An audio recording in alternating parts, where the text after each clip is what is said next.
काल राष्ट्रवादी काँग्रेस पार्टी शरदचंद्र पवार गटाचं जे दर महिन्याला मासिक येतं याच्यामध्ये त्यांचे प्रदेशाध्यक्ष आमदार शशिकांत शिंदे साहेबांनी जो लेख लिहिला होता, या लेखामध्ये माननीय अजितदादा पवार साहेबांबद्दल अत्यंत चुकीच्या पद्धतीने त्या लेखामध्ये काही लाईनी होत्या की अदृश्य शक्तींच्या कारवाया, धमक्या, खोट्या नाटा, षडयंत्र याच्यामुळे माननीय अजितदादा पवार साहेबांना पक्षातनं बाहेर पडून वेगळा गट स्थापन करावा लागला आणि येणाऱ्या 4-5 महिन्यामध्ये ती चूक पुन्हा सुधारायची.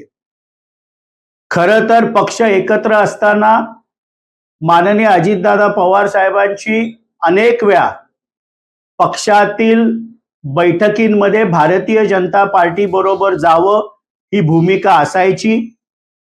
काल माननीय प्रांताध्यक्ष सुनील तटकरे साहेबांनी देखील ही भूमिका स्पष्ट केली.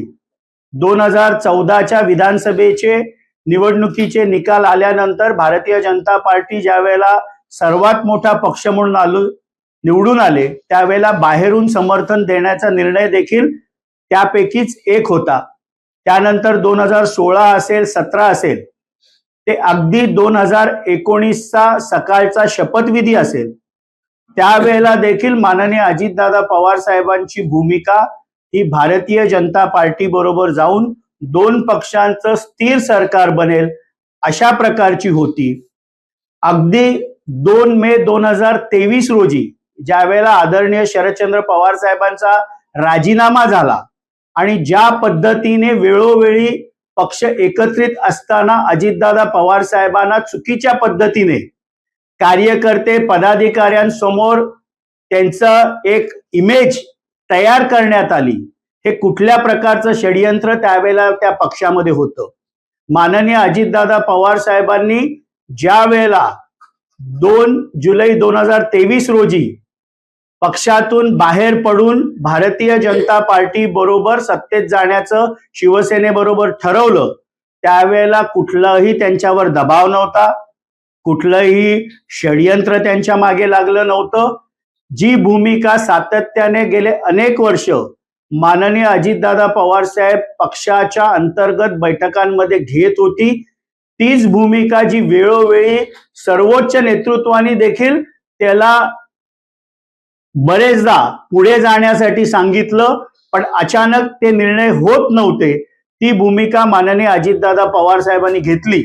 म्हणून राष्ट्रवादी काँग्रेस पक्षाच्या शरदचंद्र पवार गटाच्या ज्या महिन्याला दर येणाऱ्या मासिकामध्ये जे आर्टिकल प्रदेशाध्यक्ष शशिकांत शिंदे साहेबांनी त्या नावाने आलेलं आहे, त्या आर्टिकलचा निषेध करतो, माननीय शशिकांत शिंदे साहेबांचा निषेध करतो. आणि राष्ट्रवादी काँग्रेस पक्षाची आमची स्पष्ट भूमिका आहे की त्यांनी जाहीर माफी ही आदरणीय आमच्या नेत्या, राज्याच्या उपमुख्यमंत्री सुनेत्राताई पवार, त्यांचे दोन्ही पुत्र पार्थदादा, जयदादा या कुटुंबाची जाहीर माफी ही शशिकांत शिंदे साहेबांनी मागितली पाहिजे.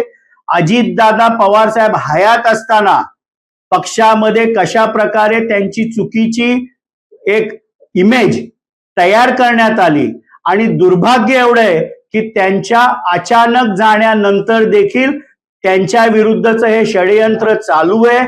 अजितदादांनी काय कारणांनी पक्षातनं बाहेर पडले ह्याची अत्यंत खोटी, चुकीची, दिशाभूल करणारी माहिती त्या लेखामध्ये आहे. म्हणून आम्ही त्याचा निषेध करतो आणि प्रदेशाध्यक्ष शरदचंद्र पवार गटाचे शशिकांत शिंदे साहेबांनी जाहीर माफी ही सुनेत्रा वहिनींची आणि दोन्ही मुलांची मागितली पाहिजे. जर माफी मागितली नाही तर मग पुढचं पाऊल तुमचं काय असेल? आमची स्पष्ट भूमिका आहे की खोटं नाटं वेळोवेळी अजितदादा पवार साहेबांबद्दल हे सांगितलं गेलं. आजही त्यांच्या मृत्यूनंतर हे घाणेरडं राजकारण केलं जातंय. याच्या पुढे त्यांनी केलेले आरोप याला सडेतोड उत्तर राष्ट्रवादी काँग्रेस पक्षाचे आमचे कार्यकर्ते आणि पदाधिकारी देतील. आता खूप काही आम्ही सगळ्या कार्यकर्त्यांनी सहन केलेलं आहे. आर्टिकलमध्ये थेट सांगतात की बाबा विलिनीकरणासाठी दादा आग्रही आहे, विलिनीकरणानंतर दादाच राष्ट्रीय अध्यक्ष होणार होते. याचा अर्थ विलिनीकरणासाठी ते एवढ्या आग्रही भूमिका शशिकांत शिंदे अजितदादांच्या मुखी मांडतायत. असं आहे की माननीय अजितदादा पवार साहेबांच्या दुर्दैवी दुःखद निधनानंतर अग्निसंस्कार व्हायच्या आधीच त्यांच्याकडनं ठरवून प्रतिक्रिया देण्यात आल्या की विलिनीकरण होणार आहे. तारीख देखील 12 फेब्रुवारीची डिक्लेअर करण्यात आली. म्हणजे एकीकडे आम्ही आमचं सर्वस्व गमावलं होतं, महाराष्ट्राचं न भरून येणारं नुकसान झालं होतं आणि त्यावेळेला आपला राजकीय स्वार्थ साठी विलिनीकरणाच्या चर्चा सुरू झाल्या. विलिनीकरणाबाबतची स्पष्ट भूमिका आमचे राष्ट्रीय कार्याध्यक्ष खासदार प्रफुल्लभाई पटेल साहेब असतील, आमचे प्रांताध्यक्ष खासदार सुनील तटकरे साहेब असतील, यांनी माध्यमांसमोर गेल्या काही दिवसांमध्ये स्पष्टपणे मांडलेली आहे. त्यामुळे विलिनीकरणाचा विषय सध्या तरी कुठल्याही परिस्थितीमध्ये पक्षासमोर नाही. हे पण मग आता प्रश्न असा आहे की जर शिंदे पुस्तकामध्ये म्हणतात की विलिनीकरणासाठी दादा आग्रही होते, विलिनीकरण नंतर दादाच होणार होते, आणि दुसरीकडे ते सांगतात की अजितदादा हे तिथे गेले कारण की त्यांच्यावर इन्क्वायरीची चौकशी होत्या, हे होते. याचा अर्थ त्यांना पण तेच करायचंय का उद्या?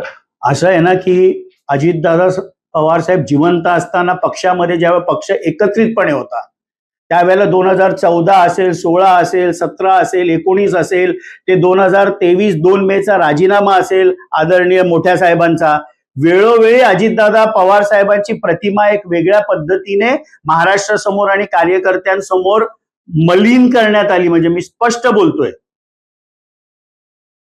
आता देखील त्यांच्या मृत्यूनंतर जे घाणेरडं राजकारण चालू आहे हे अत्यंत चुकीचं आहे. याचा आम्ही निषेध करतो आणि म्हणून शशिकांत शिंदेंनी जाहीर माफी त्या कुटुंबाची मागितली पाहिजे. पण या सगळ्या विलिनीकरणासंदर्भामध्ये प्रफुल्ल पटेल आणि तटकरे यांना कुठेतरी टार्गेट केलं जात आहे का? कारण त्यांनी पण आपली खंत या ठिकाणी व्यक्त केली की आम्हाला टार्गेट केलं जात आहे जाणून. सातत्याने गेले काही दिवस राष्ट्रीय आमचे कार्याध्यक्ष खासदार प्रफुल्ल पटेल साहेब असतील, प्रांताध्यक्ष खासदार सुनील तटकरे साहेब असतील, यांना जाणीवपूर्वक टार्गेट केल्याचं काम केलं जात आहे. आम्ही विधिमंडळाची बैठक घेऊन आदरणीय मायमाऊली सुनेत्राताई पवारांना विधिमंडळाचं नेतेपदी एकमुखाने निवड झाली, त्यांची उपमुख्यमंत्री पदाची शपथ झाली, त्याच्यावरनं देखील राजकारण करण्यात आलं. त्यामुळे सातत्याने राष्ट्रवादी काँग्रेस पक्षाच्या या दोन्ही नेत्यांना आणि आमच्या सर्वोच्च नेत्या आदरणीय सुनेत्राताई पवारांना देखील शपथ लवकर का घेतली, का घाई होती, अशा प्रकारचे आरोप देखील सातत्याने आमच्यावर केले जात आहेत. शरद पवार यांना राज्यसभेमध्ये परत संधी द्यावी असं महाविकास आघाडीच्या नेत्यांचं मत आहे आणि काँग्रेस आणि उभाठावे यांनी सहमती दिल्याची बातमी आता दिल्लीत नाही. काय खरं आहे? शेवटी आदरणीय साहेबांना राज्यसभेवर कुठल्या पक्षाने पाठिंबा द्यावा हा त्यांचा निर्णय, याच्यावर काय आम्ही वाच्यता करू इच्छित नाही.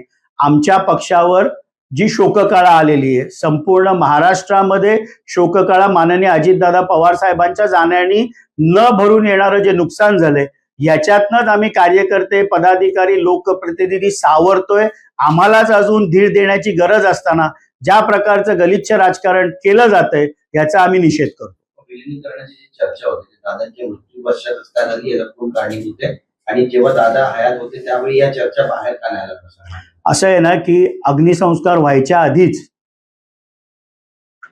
ठरवून की काय हे राष्ट्रवादी काँग्रेस पार्टी शरदचंद्र पवार गटाच्या नेत्यांनी 28 तारखेला रात्रीच मुलाखती द्यायला सुरुवात केली. म्हणजे महाराष्ट्र या दुःखातनं सावरत देखील नव्हता. कार्यकर्त्यांनी आपलं सर्वस्व आम्ही गमावलं होतं. त्यावेळेला जाणीवपूर्वक की काय विलिनीकरणाच्या चर्चा आल्या. अत्यंत जे काही राजकारण गेले चालू आहे काही दिवसांपासून हे अत्यंत चुकीच्या पद्धतीने महाराष्ट्राची ही संस्कृती नाही. मालेगाव महानगरपालिकेमध्ये टिपू सुलतानचा फोटो लावण्यात आला, त्यावरून सध्या गदारोळ माजलेला